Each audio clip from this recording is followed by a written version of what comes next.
It began with a single phone call, a trembling voice at dawn whispering, "We're out of liquidity." In that moment, the global financial heartbeat skipped. Billions hung in balance as traders froze before glowing monitors, the world's faith in money itself quivering.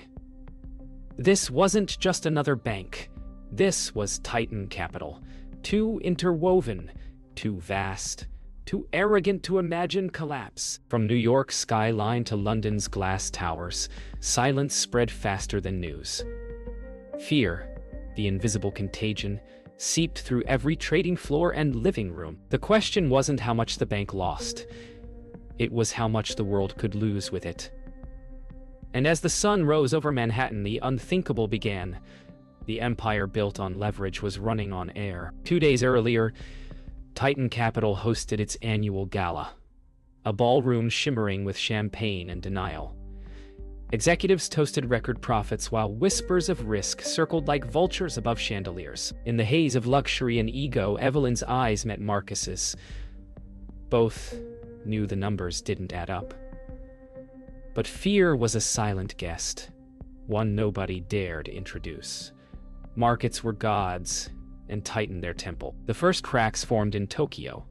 Overnight trades froze. Liquidity vanished like breath in winter. Priya watched the yen spike and knew. Titan's offshore derivatives had slipped their leash. Across the globe, the invisible thread of leverage began to tighten. Robert Lang addressed the board that morning with the confidence of a man rehearsed in deceit. Words like temporary liquidity pressure and strategic repositioning cloaked catastrophe. Beneath the table, his hand gripped a trembling pen, Titan's last symbol of control. That night, as markets opened in Asia, Evelyn couldn't sleep. She stood over city lights, watching numbers fall like stars. The illusion was ending. For the first time, she whispered to herself, "We built a system too big to fail," and forgot it was made of people. The morning Titan Capital filed its emergency report. The world woke to panic. Phones rang across time zones as journalists hunted truth and investors demanded answers. Evelyn arrived at headquarters through a storm of flashing cameras, her silence more powerful than any statement. Markets opened red, and within minutes, billions vanished from global indexes. What had once been faith in numbers turned to fury against names. Governments called meetings. Regulators scrambled for data no one could trust. Titan's fortress of glass now looked fragile, a monument to leverage, pride, and blindness.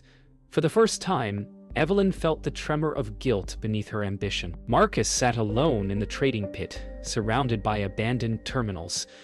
The noise that once defined his life was gone, replaced by a digital hum of failure. Every trade he'd ever placed, every leveraged bet, now haunted him in red numbers. He replayed old phone calls, voices promising safety, bonuses, immortality. It felt absurd now. The same system that rewarded risk had erased his worth in hours. Somewhere in that silence, Marcus realized the machine didn't break. It worked exactly as designed. In London, Priya watched her screens flicker as credit default swaps imploded in real time. Each red flash represented a broken promise somewhere in the world. She called New York, her voice steady, but her hands trembling. "You need to see the exposure map," she said. On her screen, the web of counterparty links glowed, Titan at the center like a dying sun. She understood then. This wasn't contagion, it was collapse. Robert Lang faced the Treasury in a closed meeting, flanked by advisors who avoided his gaze. The air was thick with accusation and desperation. He spoke calmly, reciting rehearsed numbers. But everyone in that room knew the truth. Titan was insolvent. The secretary leaned forward and said quietly, "If you fall, the system goes with you." Robert smiled faintly, the tragic smirk of a man realizing he was finally too successful to be saved. By nightfall, the world markets bled into chaos. Traders slept at desks, news anchors spoke in trembling tones, and Titan's name dominated every screen. Evelyn watched the global ticker scroll, Tokyo, London, New York, all synchronized in decline. She dialed Marcus, voice breaking. "We're the epicenter."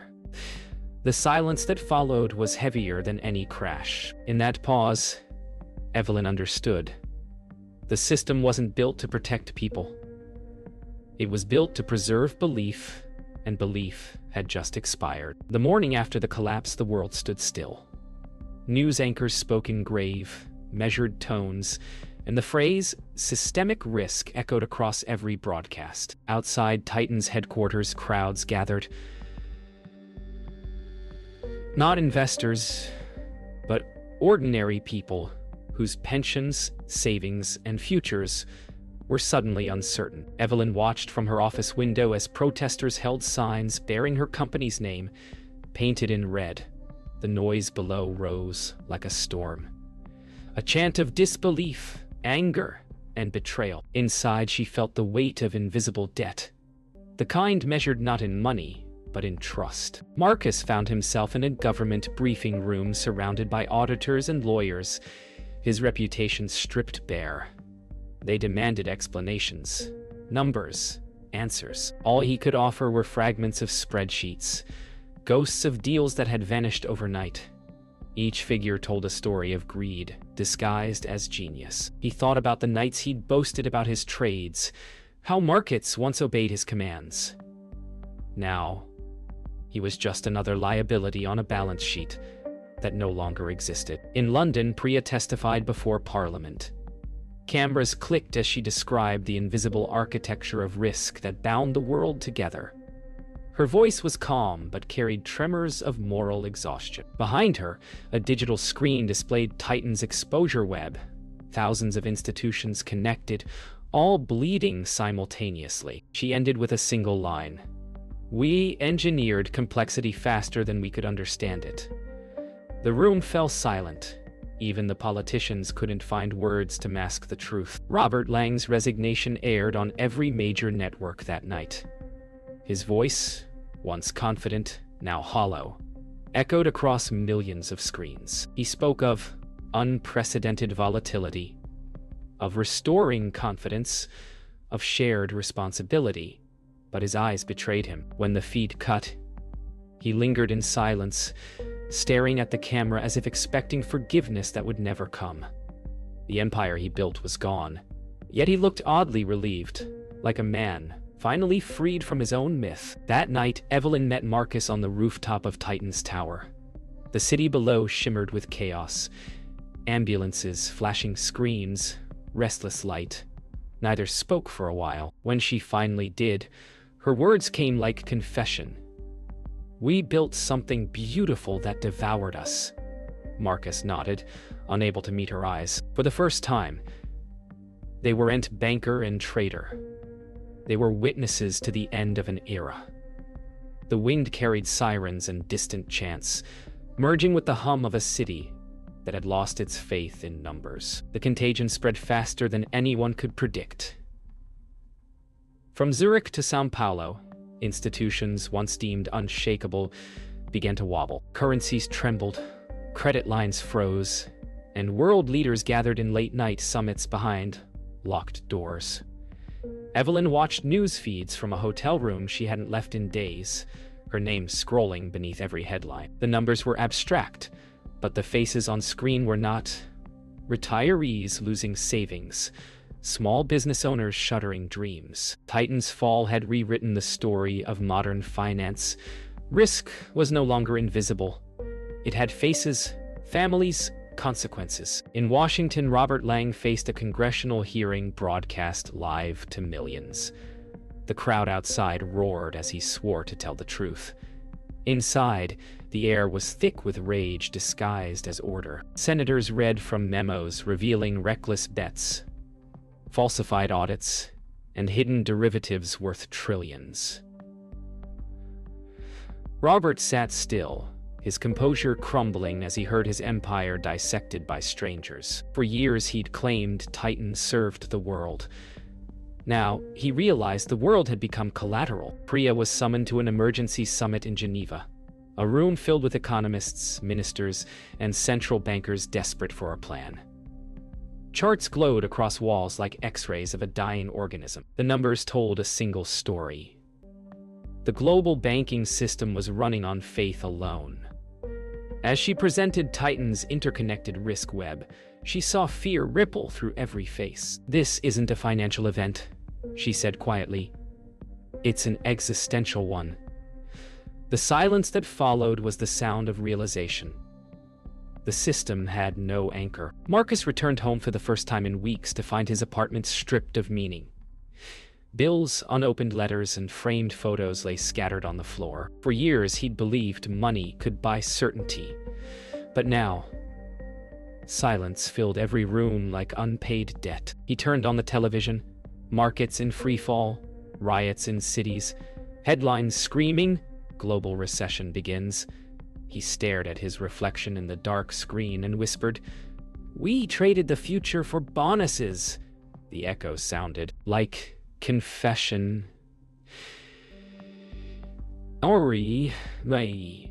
Confession. Across the world, the ripple effects deepened.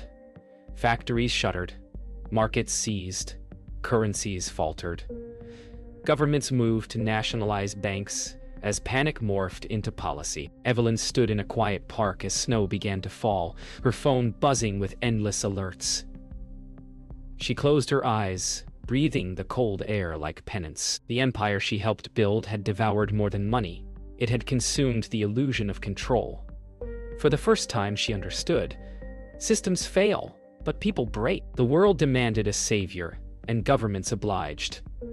Overnight, Titan Capital transformed from villain to necessity. Its survival, now synonymous with the survival of the system itself. Evelyn stood before the press as officials announced the bailout, her face calm though her soul recoiled. The price of salvation was staggering. Taxpayer billions poured into the same machine that caused the collapse. Outside, protesters screamed beneath banners reading, "Privatize profits. Socialize losses." Inside, men in suits applauded.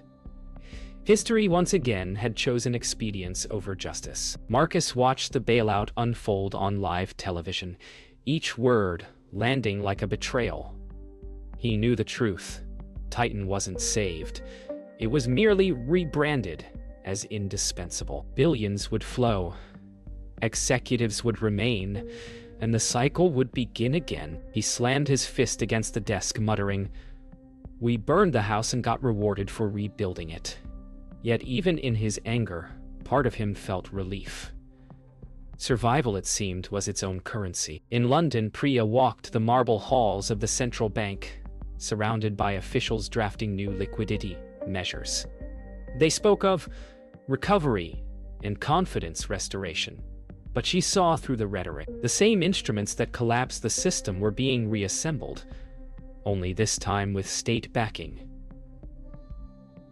She stared at a chart on the wall, tracing the same curve that once signaled doom. "We're rebuilding the illusion," she whispered. No one answered. The pens kept moving. Robert Lang returned to Titan's tower, escorted by federal officers, not as a leader but as a witness. The building's echoing corridors now housed auditors instead of traders. He paused before the trading floor. Rows of empty terminals flickering faintly like dying stars. For the first time, he saw the empire stripped of illusion, a monument to fear disguised as innovation. "All this," he murmured, "built on borrowed belief." The officer gestured for him to move on. He didn't look back. That night, Evelyn sat alone in her apartment, the city below pulsing with artificial calm. On her desk lay the bailout documents, signatures that had sealed the future. She replayed the last months in her mind: ambition, collapse, rescue. Somewhere between those words, the meaning of finance had vanished. She reached for her phone, drafted a message to Priya and Marcus. "If the system can't change, maybe we can." She didn't send it. Outside, the city lights shimmered like promises, beautiful, fragile, and false. Months passed, and the world adjusted to its new lie. Markets stable, confidence restored, and Titan capital reborn under a new name. Aurelius Financial Group. Yet, beneath the surface, the wounds festered. Evelyn returned to work, her title intact, but her conviction gone. She walked through marble halls that smelled of polish and denial, her colleagues celebrating rising stocks as if the past had been erased. But she could still feel it, the quiet pulse of deception humming beneath every transaction. She had once believed numbers told the truth. Now she knew they only told stories people wanted to hear. Marcus had left Titan months ago but couldn't escape its ghost. He now taught finance at a small university, lecturing about risk ethics to students who idolized the very system he'd helped corrupt. Each slide he presented felt like confession disguised as curriculum. When one student asked if he missed trading, he smiled faintly. "I miss believing that I mattered," he said. The class went silent. Outside, the campus bell tolled. A sound too pure for men like him. In London, Priya became a consultant for global transparency initiatives, advocating reform from within the machine. She traveled from summit to summit, warning of another Titan hiding in plain sight. But the applause she received felt hollow. Each government, each regulator, only wanted the illusion of control. Late one evening, she stared out at the Thames, its dark water reflecting the same lights as before. "We learned nothing," she whispered, "except how to hide better." Robert Lang vanished from public life, retreating to a secluded estate in the English countryside. The media called him the architect of the collapse, but to him, the title felt almost merciful. He spent his days in silence, reading history. Empires, crashes, kings, and revolutions. In every page, he saw the same pattern: belief, greed, collapse, redemption. One evening, he stood in his garden watching the last light fade over the hills. "The system didn't fail," he murmured. "It fulfilled its purpose." That night, Evelyn met Priya and Marcus at a quiet cafe overlooking the East River. The city beyond them glimmered, alive but restless. For the first time, they spoke without titles. No executive, no analyst, no strategist. Just people who had seen the abyss. "We were gods once," Marcus said. "No," Evelyn replied softly. "We were gamblers." They sat in silence as the hum of traffic filled the air, the skyline's reflection trembling across the river's surface. Priya finally whispered, "Maybe the next crash won't destroy the system. Maybe it'll wake it." None of them believed it, but they wanted to. A year later, the headlines had changed, but the story hadn't. Markets soared again. Bonuses returned, and the same banks that nearly shattered the world were praised for resilience. Humanity, it seemed, had forgiven what it never understood. Evelyn watched a news broadcast announcing record profits for Aurelius Financial Group. The anchor smiled. Investors cheered. Somewhere deep inside, Evelyn felt a hollow laugh rise. The machine hadn't died, it had evolved. "We built this cycle," she whispered, "and we'll build it again." Marcus read the same headlines from a cafe in Brooklyn. Around him, young traders in their 20s bragged about crypto rebounds and high-frequency profits. Their laughter sounded familiar. Too familiar. He sipped his coffee, the bitter taste grounding him in memory. The next generation hadn't learned caution. They'd inherited ambition. He left a few bills on the counter and stepped into the morning air, the distant hum of Wall Street blending with the sound of construction cranes. Rebuilding, always rebuilding. Across the Atlantic, Priya delivered a keynote at the World Finance Summit. Her speech was broadcast globally, a plea for transparency, accountability, and humility. "Markets don't crash," she said. "People do." The audience applauded. Cameras flashed, but she could sense it. The applause wasn't for truth, it was for reassurance. She smiled politely, bowed her head, and stepped off the stage, her words already dissolving into the noise of commerce. Robert Lang's obituary appeared quietly in the Financial Times.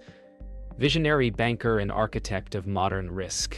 The article praised innovation, ignored destruction, and ended with the line, "He changed the world." Evelyn read it twice, unsure whether to laugh or grieve. In truth, Robert hadn't changed the world. He had only revealed it.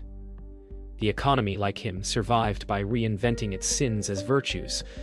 The final irony of Titan's fall was that it became legend, a myth to justify the next one. At dusk, Evelyn returned to Titan's former headquarters, now rebranded with new glass, new logos, new lies. She stood across the street, watching workers exit the building, their laughter echoing the same rhythm she once lived. The skyline shimmered, beautiful, detached, eternal. She closed her eyes, hearing the heartbeat of the city pulse like a trading algorithm. When she opened them again, her reflection merged with the building's glass. The world hadn't collapsed. It had adapted. And that, she realized, was the most dangerous truth of all.